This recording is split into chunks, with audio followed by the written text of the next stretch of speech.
Componentes y accesorios para unidades de sedimentación en los espesadores y clarificadores. Para llevar a cabo una actividad de sedimentación se debe tener en cuenta una serie de factores para que el proceso no se vea afectado en cuanto a su eficiencia y costos, como lo son sus componentes y accesorios, los cuales presentan una serie de variaciones. A continuación, se hará énfasis en cada componente. Los tanques. Para este componente es muy importante seleccionar un material de larga duración para su construcción para que sea compatible a la temperatura de operación, las condiciones del suelo, el clima y por supuesto la resistencia a la corrosión. Estructura de soporte de unidad. Existen 3 mecanismos de accionamiento básicos. Estos son mecanismos de soporte de puente, usualmente empleados con diámetros de 30 metros a 45 metros. Otro mecanismo es el mecanismo de soporte de columna central, usualmente empleados en diámetros de 20 metros o más, de donde sus principales materiales son acero y hormigón. Espesador de tracción.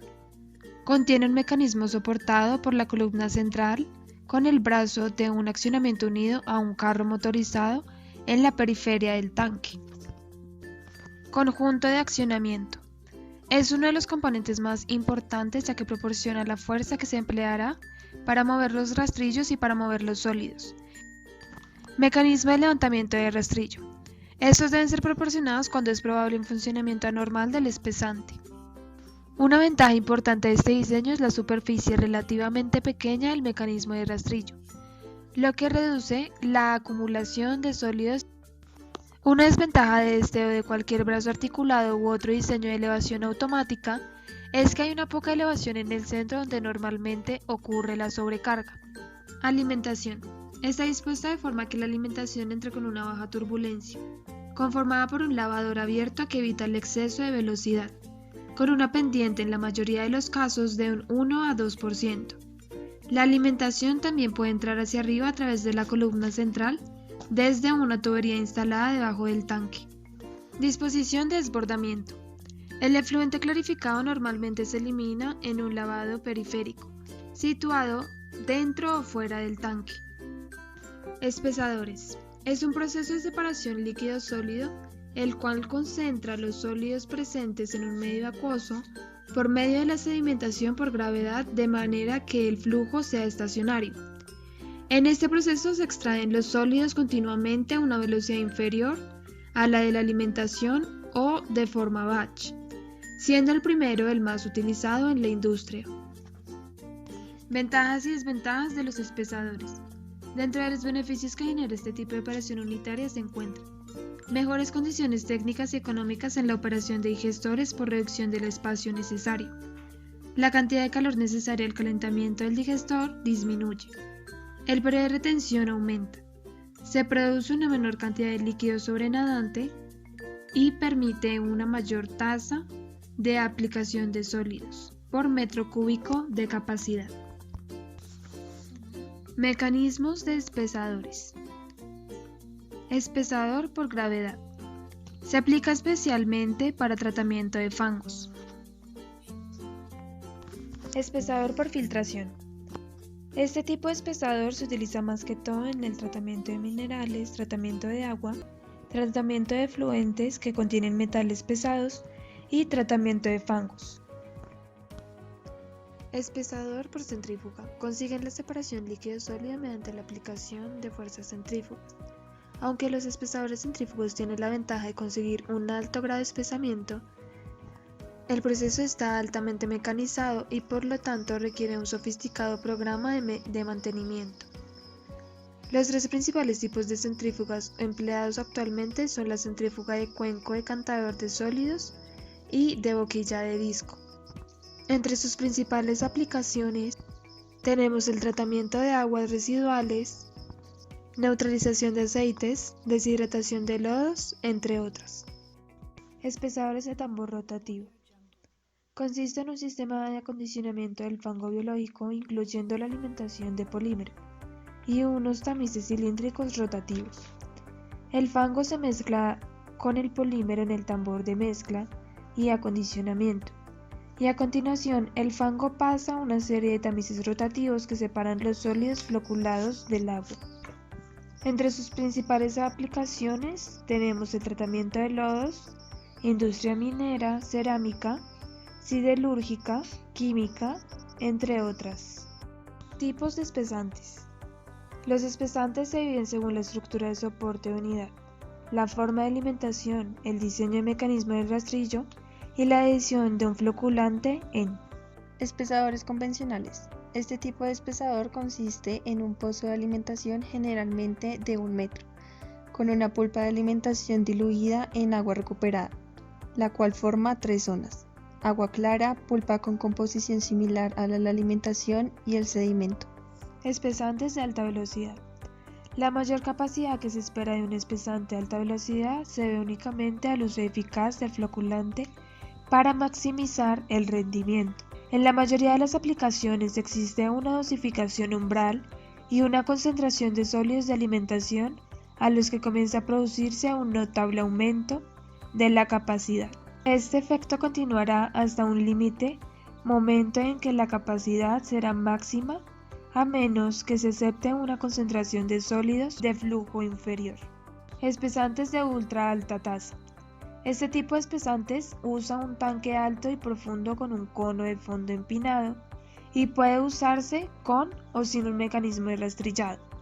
Este combina las funciones de un espesador para proporcionar un flujo bajo denso y un clarificador para proporcionar un desbordamiento claro o sobrenadante. Espesantes de alta densidad. Los espesantes pueden ser diseñados para producir flujos subterráneos que tienen una viscosidad aparente muy alta, permitiendo la eliminación de lodos de desecho a una concentración que evita la segregación de finos y partículas gruesas o formación de un estanque de líquido libre sobre la superficie del depósito. Funcionamiento. El funcionamiento de un espesador habitualmente presenta un rendimiento constante cuando hay un correcto accionamiento. Más sin embargo, es importante monitorizar las tasas de alimentación de su flujo. Clarificador es un dispositivo de sedimentación que incluye un deflector de entrada para la disipación de la energía del afluente, una zona inactiva para asentamiento de partículas, medios mecánicos para la eliminación de sólidos asentados y baja velocidad del flujo de salida. La capacidad hidráulica de un clarificador se basa en la velocidad de sedimentación de tipo discreta y floculante. También se denomina tasa de desbordamiento y se utiliza para dimensionar un nuevo clarificador o determinar la capacidad de un clarificador existente. Son en diseño muy similares a los espesadores, a excepción de su sistema de construcción más ligero que permite una obtención de pulpa espesada en menor cantidad. Principios de operación del clarificador. Las zonas de operación en un clarificador son una zona de agua clara, la zona de sedimentación y la zona de espesamiento. La profundidad de la zona de espesamiento depende de la profundidad del tanque asignado para espesamiento de lodos. La entrada de agua debe estar siempre por encima del lecho del lodo para la captura de sólidos de alta eficiencia. Los sólidos pueden ser llevados al lavado de salida si la alimentación pasa a través de la parte superior del lecho de lodo. El objetivo es operar el clarificador con una profundidad del lecho de lodo tan baja como sea posible, pero aún así producir una alta concentración de sólidos de lodo de subflujo, si es necesario. El balance de masa de sólidos alrededor del clarificador debe mantenerse en todo momento. Clarificadores circulares se utilizan en aplicaciones tales como separaciones preliminares de agua de aceite en las refinerías y clarificación de los flujos de desechos en las acerías. Funciona con el efluente que entra a través de un centro que se alimenta bien con el flujo siendo forzado hacia abajo. Clarificadores rectangulares se emplean principalmente en plantas de tratamiento de aguas y residuos. El mecanismo de rastrillado es de tipo rotatorio. Consiste en una serie de pequeñas rasquetas montadas en una cadena sin fin, que hace contacto con el fondo del tanque, el cual mueve la pulpa a lo largo del tanque y hacia el extremo de la entrada. En otros diseños, el lodo es arrastrado hacia la zona de descarga del tanque. Clarificadores de placas y tubos paralelos. Los clarificadores prefabricados que incorporan placas paralelas o tubos en una pendiente se usan comúnmente para caudales de plantas más pequeños. El clarificador PARS con lamela, que incorpora un tanque de mezcla de flash y un tanque de floculación, en el cual el flujo se introduce por medio de un conducto de alimentación desde el depósito de floculación hasta la caja de alimentación del clarificador, que es un canal sin fondo entre las secciones de la placa. El flujo se dirige entonces hacia abajo a las ranuras individuales de la placa de entrada lateral. La alimentación se distribuye a través del ancho de las placas y luego fluye hacia arriba bajo condiciones de flujo laminar. Los sólidos se asientan sobre la superficie de la placa, mientras que el agua clarificada sale de la parte superior de las placas a través de orificios. Clarificadores de contacto sólido consisten en una combinación de doble accionamiento que tienen un mecanismo de rastrillo de baja velocidad y una turbina que trabaja a alta velocidad situada en la parte superior del pozo central para la recirculación de sólidos internos. El afluente dosificado con productos químicos se pone en contacto con los sólidos previamente sedimentados en un tubo de aspiración de recirculación dentro del pozo de reacción por medio de la acción de bombeo de la turbina. Debido a la mayor concentración de sólidos que se recirculan, las reacciones químicas son más rápidas y por consiguiente la floculación mejora. Fuera del pocillo de alimentación, las partículas floculadas se depositan en el fondo y son rastrilladas al centro para ser usadas de nuevo en el proceso de recirculación.